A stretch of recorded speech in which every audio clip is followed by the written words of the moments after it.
also believe that Ghana is moving from one party to the other? Like it's just the same people. That same people that is still under the influence of the people's leader. Do you believe that? Do you see this recent elected president as the same thing? Do you also believe that they already know that he will be the one in this position? But one thing I know, me personally for sure, that is 79% of Ghana accepts this new elected president.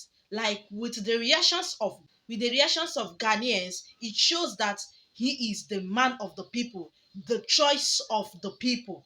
But why still the other rest of the people are still complaining that he is not the choice of the people, that he's still the same party that is still ruling, that after you get to meet NPP, the next one you see is NDC, that these two parties are just the two parties that have been dealing with Ghana.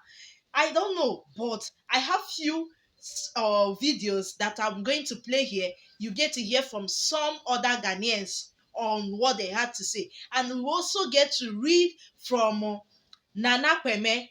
That is why I keep wondering. Like, I was surprised that Nana Kwame, even with this electoral election and every other thing, he wasn't ready. In fact, nobody is talking about him. Looks like he wasn't even among the electoral parties. Like his party was not in any way or protesting or contesting for this election. So why some people still believe that this hosting recent elected president, that is still the same people?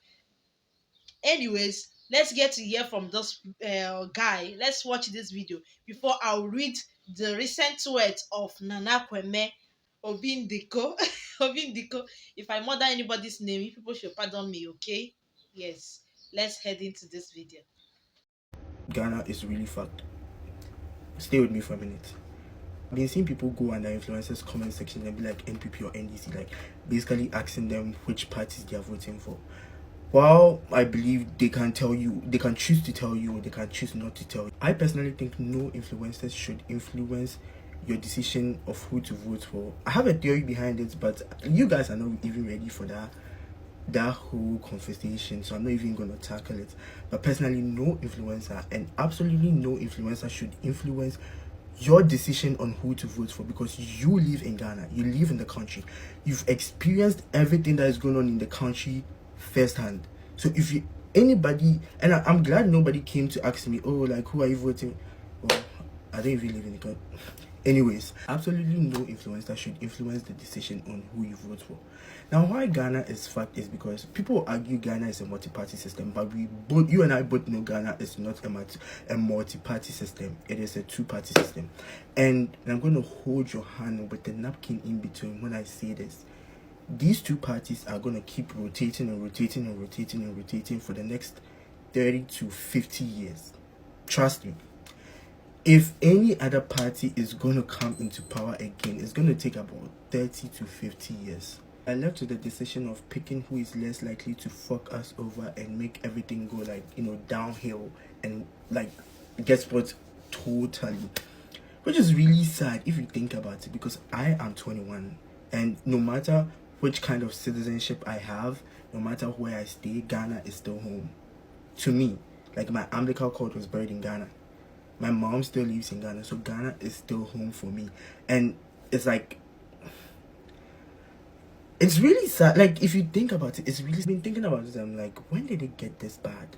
Like, growing up, I've never even been like a political person. Like, when people are arguing about politics, I'm like, okay, whatever. But now, at my age, I'm like, wow, this is bad. Like, really, really bad. Like, we need to hit factory resets. Everybody from the head to toe is in for their own personal game. My stepdad, who is a politician, once said, you can't be a politician and be a righteous person. Which is true. No matter how you think somebody's out there for the good of the nation or the good of the citizens, they are still in for their own personal game, because politics is a dirty fucking game. And as I said, the country is fucked. Like, we need to hit factory resets.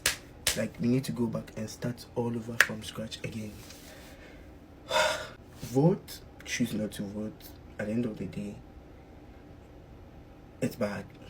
I'm talking to people my age. You and I are going to be the ones who are here for the next generation to come. Those people in power, they're going to die and go. And they don't give a fuck. Okay? They don't.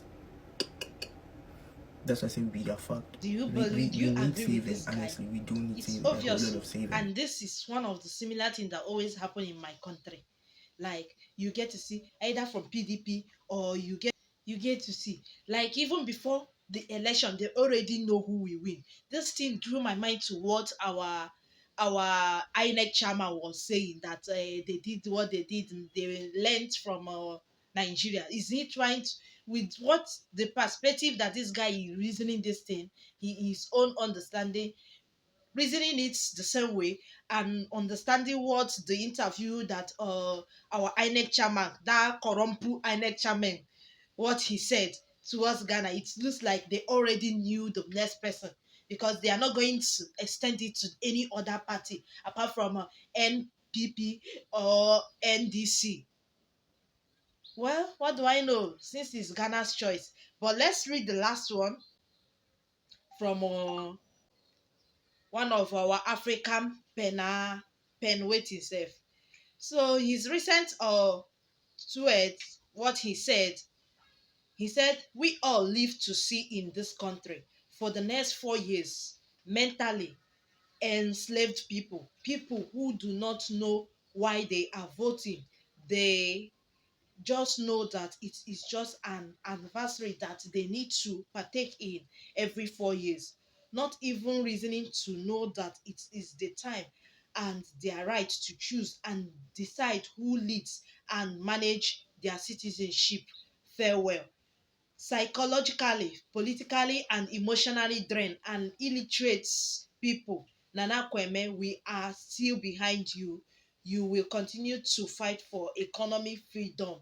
This is what I saw in Nana Kweme's, one of his people, this thing. Like, literally, we are still behind him. This is the encouragement. People are telling him that they are still behind him after this tweet was made. I was like, how are you people still behind him if nobody notices or sees from the angle he's doing? Or I was even expecting, all those things. It looks like it's just the similar things that always happen. It just that our own, they did it in a broad daylight. They did it. It was so obvious when we wanted Obi to do it. Reasoning from this aspect too, I'm not saying that Ghana's choice was not made. You guys don't get me wrong.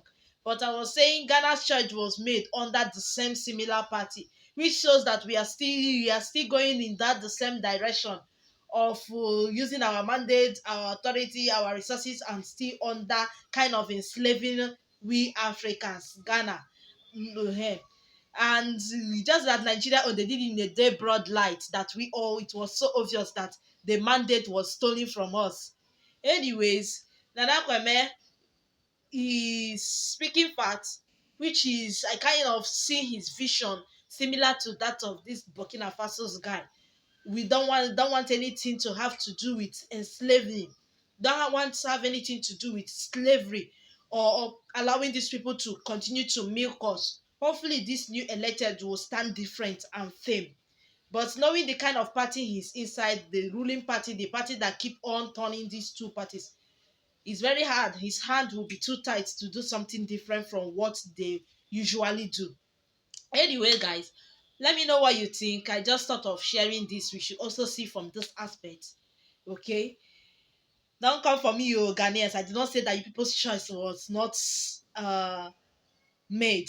Your choice was totally made. But I'm just trying to let you people know that looking from this aspect as well could as well help we Africans.